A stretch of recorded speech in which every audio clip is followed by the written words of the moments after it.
What's doing, everybody? I'm Alec. Thank you for watching First Class Fatherhood. Today's guest on the podcast is Darren Woodson. Darren Woodson is a three-time Super Bowl champion who played his entire NFL career as a safety for the Dallas Cowboys. He's a five-time Pro Bowler, and he is a member of the Dallas Cowboys Ring of Honor. It is a big honor for me to have him on the podcast today. So go down there, smack the subscribe button, tap the like, and let's jump into it right now with Darren Woodson on First Class Fatherhood.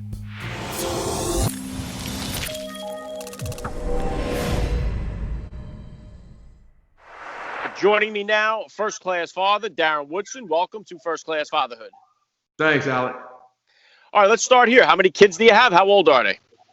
I have 4 kids, and I range from my oldest at being 27, 27-year-old boy, 23-year-old daughter, 20-year-old son, and I have a 4-year-old son. So, yeah, I saw the nod, like, yeah, started all over again, man. And I have a 4-year-old boy who is just, hey, maybe my energy levels aren't the same as they used to be, but he keeps me young.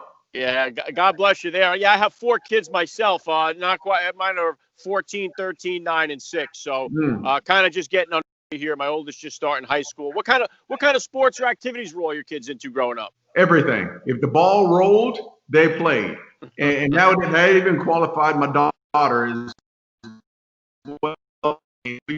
soccer, football, basketball, baseball. I have my 20-year-old's playing baseball now at a junior college, played all his life as well. But my 4-year-old's a little different.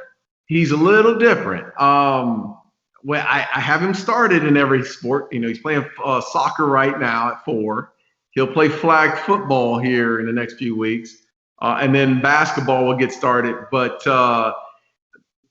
how do I say this, Alec, without my wife really strangling me? The athleticism side,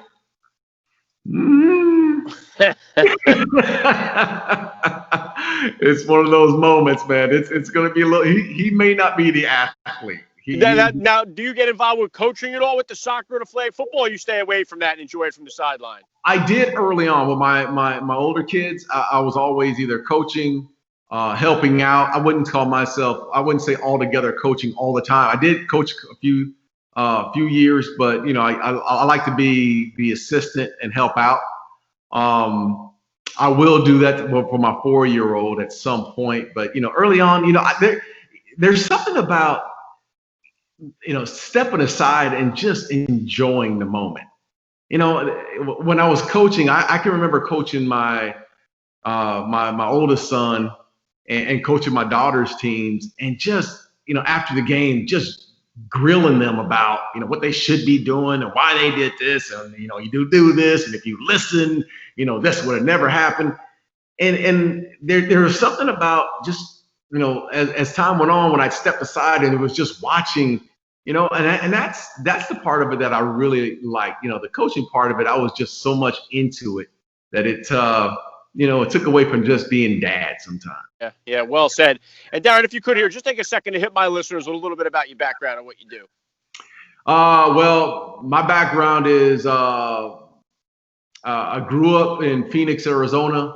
Went to Arizona State University, played football there, got drafted by the Dallas Cowboys. Go back. Went to Arizona State University, graduated from 4 years with a criminal justice business minor, and then got drafted by the Dallas Cowboys. Played 13 years with the Cowboys. Went on from there as an analyst. I retired the next day. I was an analyst at ESPN. Did that for 14 years. I am a business owner. I own 2 businesses. I own a commercial real estate company, which I'm a partner in, and I'm a founder of a software company called Counterfine, where we eliminate counterfeit merchandise on social media platforms. So I am a very, very, and I'm going to say busy. I am involved in a lot of things. I won't say the word busy. Yeah, what an incredible career you've had, Darren. And so along this journey then, you don't have to be exact, but about how old were you when you first became a dad, and how did becoming a father kind of change your perspective on life? I was 24 years old when I became a father. And, listen, I grew up with Alec, I grew up with a mother who raised 4 kids in the inner city projects, and then on the west side of Phoenix, Arizona. My father was somewhat in and out of my life, but didn't really have that father figure until I got into college. But as a man and having a child, the first thing I felt was that I was on always, forever, didn't matter what the situation was, I was going to be in my kids' lives because I knew how much I was missing and how much I didn't have, and the experiences. As great of a job as my mother did, she's an angel. There was something about the father. It was something about not having that father figure in my life that couldn't teach me how to do the little things, to be a man. And I always felt like that inspired me to say, when I have kids, I'm all in. They're gonna know what it feels like to have a dad in their life. And and it's been, I can't tell you, like, Alec, I've won 3 Super Bowls and been on some great teams. Accomplished a lot in my life. I mean, a ton. I've had a lot of success in my life and some losses, but a lot of success in my life. But there is no joy better than waking up every day and looking at your kids in the eyes. There's not a better joy in the world than being a dad. Just, that's why I wake up every day. That's my purpose. That's my joy. Yeah, really well said, Darren. And I spoke with your teammate there, Michael Irvin, at the Super Bowl this past year about fatherhood, and he talked a lot about the fatherless crisis that we have going on and the devastating results that we see as a result of it, and said, just like you did there, no matter what, even if you have to come to a divorce, never divorce the child. And we see too much of that. Too many kids are growing up without that father influence. So I love to hear you talk on that. And what would you say, Darren, were the top values that you hope to instill in your kids growing up? Faith. I mean, that's number one for me is faith. And I'll elaborate on that. Alec, when I grew up, my mother kept us, we went to school. She had 4 kids. I was the youngest. The way she kept us off the streets and out of the gangs and out of the drug and all of the violence is that we went to school, we went to church. The school bus dropped us off at church. And from church, we went to the YMCA. We went to the Boys and Girls Club. We went to the park down the street.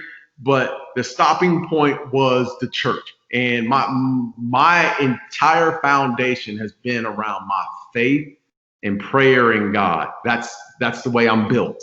And the one thing I've always wanted to instill in my kids is that they can always pray. I always tell people one thing, Alec, my job is just to manage my kids. These are God's children. I just manage them through the process and try to guide them along the way.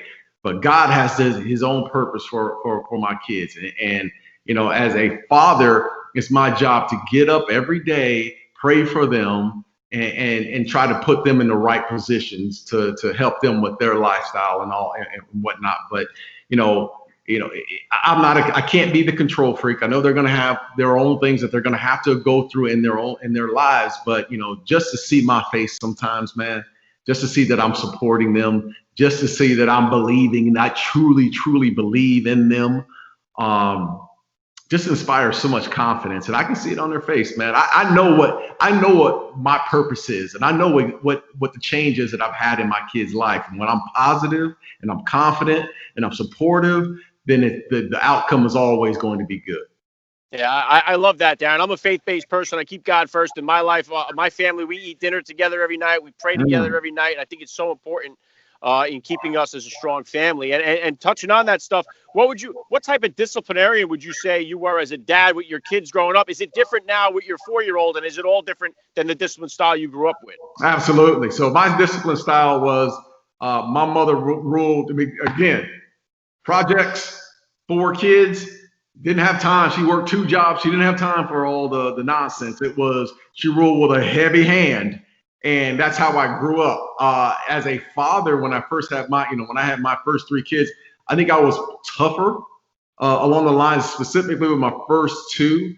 And then it became, especially with my third one was, my son was having more communication, being able to communicate, because I was similar to my mom, and this is no offense to my mother, but she just didn't have the time to have the communication.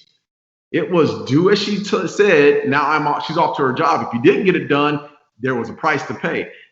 For me, it was, okay, let's have a conversation, because I'm not trying to tear my kids down. I'm trying to build confidence, and I can't if I'm spanking all the time, or if I'm yelling all the time, I'm tearing down. I'm always, trying to encourage my kids, trying to have a conversation, trying to open up. Now, I always tell my kids, I am not your friend.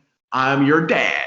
So let's get that out of the way now, but let's have conversation. Let's communicate and let's talk through things. That's how I've been with my last two, I would say. Now, for my youngest, he's 4 right now, and I am the softest. My oldest kids tell me I'm Mr. Softy now. I've lost that touch of all the power, because now they just look at me like, they give me, I don't know, Alec, you ever seen a dog that's a little bit like confused? They give me that head turn. That's how my 3 older kids look at me and how I deal with my 4-year-old. They're tougher on my 4-year-old than I am. I'll tell you what, it's definitely a learning curve for me as I went down to my 4th. Now, my 4th is my only girl. We have 3 boys and got the girl on the final try. If not, we'd have 5 by now, but we got her, and she runs the show over here. Yeah, and talking about having faith, I'm praying that I'm going to be prepared when she gets old enough to hit that dating scene. You've already been there and gone through this. How did you kind of handle it when your kids, especially your daughter, got old enough to start hitting that dating scene? That was a tough one. Probably the toughest moment in raising my kids is, it was one thing to see my boys go through the dating process, because I could sort of relate it to myself. But on the flip side, it was putting myself in the position of the boys that my daughter, you mentioned Michael Irvin. You mentioned Michael Irvin, and Mike tells a story, and he says, his daughter had this little boy showed up at the house one day, and his daughter was talking. Actually, I'll take that back. His daughter was telling a story about this little boy that she knows at school, and that she really liked him. And he said, Michael Irvin said, why, what do you like about him? He said, and his daughter says, well, he reminds me of you, Dad. And Michael was like, oh, heck no, we're out. You're done. But that's what had happened with my daughter. It was, she was starting to date a little boy or see a little boy. And this was maybe in her sophomore year in high school. And I don't know, man. There wasn't a whole lot of trust, because I know what little boys are thinking at that age, how hormones go. And, I just told her, listen, I need to meet him. And my wife was on me. My ex-wife was on me about the situation, saying, why aren't you treating your kids all the same? Just because she's a girl, you should, treat all the boys and everybody with the same respect. And it's so true. There were so many lessons that I learned in going through the process with my daughter that I didn't teach my oldest son, on how to be a man, how to open the door for his date, how to, when he walks up to the door at his girlfriend's house or the girl that he's seeing, to meet the parents. You need to meet the parents first and shake their hand. I mean, there were so many little things that I expected the little boy to do when he came to see my daughter that I didn't even teach my oldest son that. So there's like so many lessons that were learned through that process. But again, I'm all about the respect. I mean, and it goes both ways. I wanted my daughter to be able to meet that little boy's parents, have conversations, look at them in the eye, shake hands, get to know them, have dialogue, and so that's how that process worked out. Yeah, I'm praying that I'll be ready for it when it comes my way here. I know I benefited from so many of the guys. I remember talking to TJ Hushmanzada about this, and he gave some great advice about this. And I always see him on Instagram when his daughter will post something. He'd be like, "Hey, what are you doing? Why are you posting that?" Like, he's always getting after her. So it's kind of fun to watch. What was the genesis of your show here? The Darren Woodson Show, the podcast that you got going on. What was the genesis of that? What's it all about? Well, I did 14 years, Alec, at ESPN, and in those 14 years, we could never really elaborate. Let's say I was talking to, doing a talk back with Peyton Manning, or we were interviewing a quarterback or someone, a sports figure. We never got in depth. We really couldn't get in depth. You only had a minute and 20 seconds to do the interview. You asked, some basic questions, which you asked everyone the same question over and over and over again. They just answer it differently at half the time. And half the time they got to give you the political answer because they're on a huge network like ESPN.